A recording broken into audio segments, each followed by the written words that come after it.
Welcome, welcome. Welcome, everyone, to Parenting Through the Coronavirus Pandemic. Today, I wanted to share a story about how we had a semi-normal experience yesterday and were able to pretend a little bit like we were not um, under quarantine. My niece, who lives with us, turned 21 yesterday. And as the weeks were wearing on and we were realizing that her birthday was going to be spent in quarantine, my my daughter's birthday happened in quarantine and my son's will happen next week in quarantine. But each of them were turning 15 and 13. So other than the teenager, not much of a milestone birthday, so to speak. But my niece turning 21 is definitely, hi Laura, definitely a milestone birthday. And so I wondered how we might be able to help her celebrate in a way that made it feel special, even though it's not probably what she would have expected or planned to do on her 21st birthday. And so I was feeling bereft of ideas.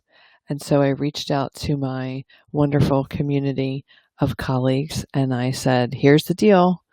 Her birthday's coming up next week. I have no ideas. Share with me what you've got. And one of my colleagues, Tia, wonderful woman, she shared something that she had heard about from someone she knows. And they basically went around, instead of having a parade, a birthday parade where people drive by the birthday person's house with signs or something, we, based on Tia's idea, we did a driveway parade. So I drove her and my son and daughter around from driveway to visit friends and family.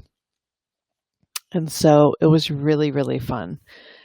Each house we got to, they had cake or food for us. And she got 3 posters, I think, happy 21st birthday posters. And I think she was sung happy birthday to 4 times yesterday. Each house we went to my mother-in-law's house first, and she had tea and cake. So we had cake before dinner, and we sang happy birthday to her there. And outside, of course, because my mother-in-law's been super, super careful and has quarantined herself. She quarantined herself about 3 weeks or so before the whole state did. So she's been super careful and only seeing us outside at a distance. So sometimes she comes over here to walk with us, but she'll come to the front door and then I put the leash on our dog, and then whoever's free and willing goes for a walk around the block with my mother-in-law and her dog. So yesterday we showed up at her house and she had made a cake and we sang happy birthday outside, and she brought out plates and we ate outside. Thankfully, here in New Jersey, it was a wonderfully warm, sunny day, which made life so much better because the day before was a bit rainy and cold and yucky. So it was really nice to hang out outside all day. We left my mother-in-law's house and then we went to the house of family friends who I've known for 30 years. And then we left their house and went to the house of another family friend who I've also known for about 30 years. And at both of those houses, they had folding tables set up in their driveway with tablecloths. And the first house grilled burgers for us and had macaroni salad and chips and stuff like that. So we got to eat some dinner, which was lovely. And we all sat out on plastic folding chairs in their driveway. And neighbors of theirs were walking by as we were sitting there. And they were walking by, running by, walking their dog, whatever. So each time a neighbor walked by on the sidewalk, they would say, "It's her 21st birthday." And then they would wish her a happy birthday. And um, that family has 5 kids, and only the youngest one is 18. All the rest of them are over 21.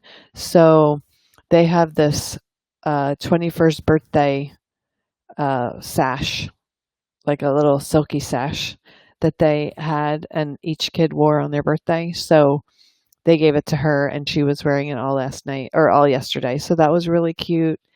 And then we went to the next house, and again, they had a table set up on their driveway and more food and snacks for us.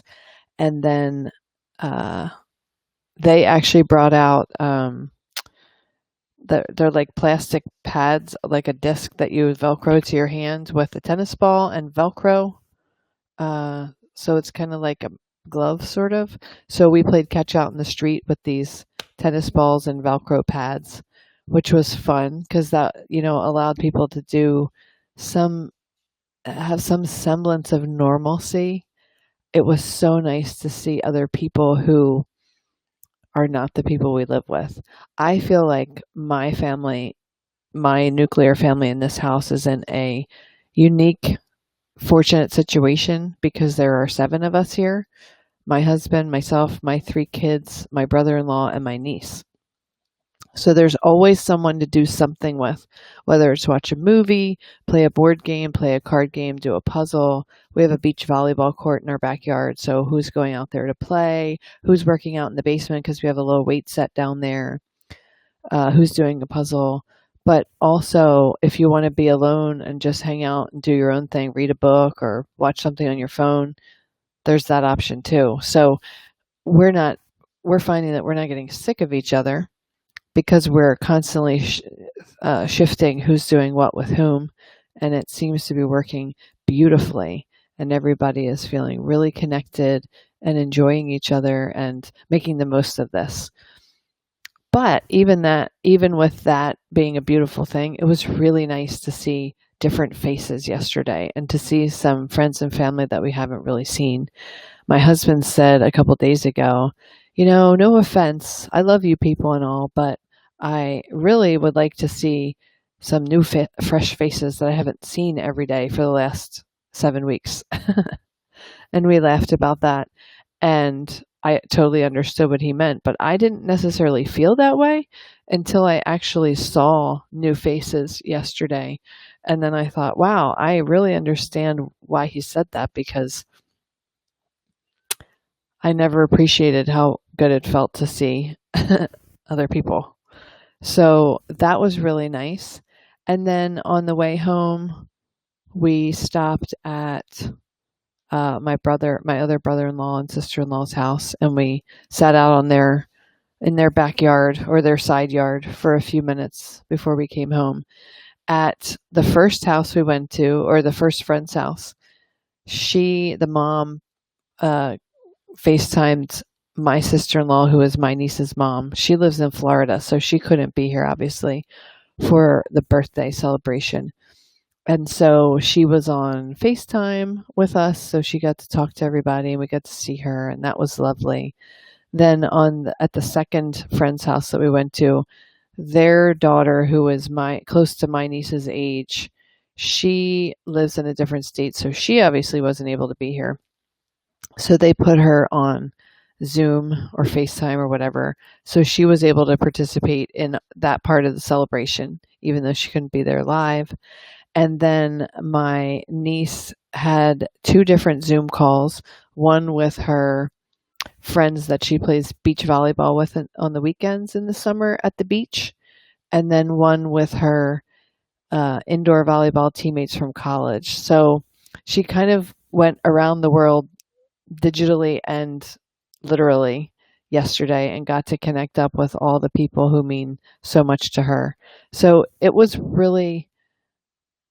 really turned out well. I was feeling bad for her that, this is just another thing that's being impacted by the quarantine, but I think we were able to make it really memorable. She seemed like she had a lot of fun. She told me it was really fun. And so it reminded me that when we remember this, we humans are actually extraordinarily resilient and creative. And there is a way that we can make the most of this quarantine and make the most of this time. That doesn't negate the fact of whatever it is we're losing. Like my son as a senior, our schools haven't closed yet for the rest of the school year, so there's still a remote possibility that they could go back. He's a volleyball player, so his season right now is on hold. There's the remote possibility that they might have an abbreviated season. The high school sports governing body has pushed back the deadline for finishing the seasons to June 30th. So even if they're able to go back to school for the month of June, they could still have an abbreviated season, even if they don't allow fans or whatever at the games. Who knows about the prom? The school's tried to has a few dates in June that are open with the venue that they could push it back, but I don't see how they're going to have hundreds of kids in close proximity at a catering facility in June. I just don't see that happening. And then graduation, who knows? But there's no way to, and then other people have lost jobs and loved ones to this ridiculous virus. There's no way to minimize or erase or neutralize the very real losses that people are facing. But what I'm saying is that there's definitely a way to make the most of this situation, to be creative and to be resilient and to think outside of the box and see if you can come up with a different plan than you might have easily come up with before. So I wanted to share with you how we thought outside of the box and had a really wonderful COVID-style 21st birthday celebration. And it was a huge success and tons of fun. So that's my story for you today. I hope it gives you some ideas for how you might be able to celebrate or create some fun while you're staying safe at home. All right, that wraps it up for today. I will see you all here, same time tomorrow. Bye.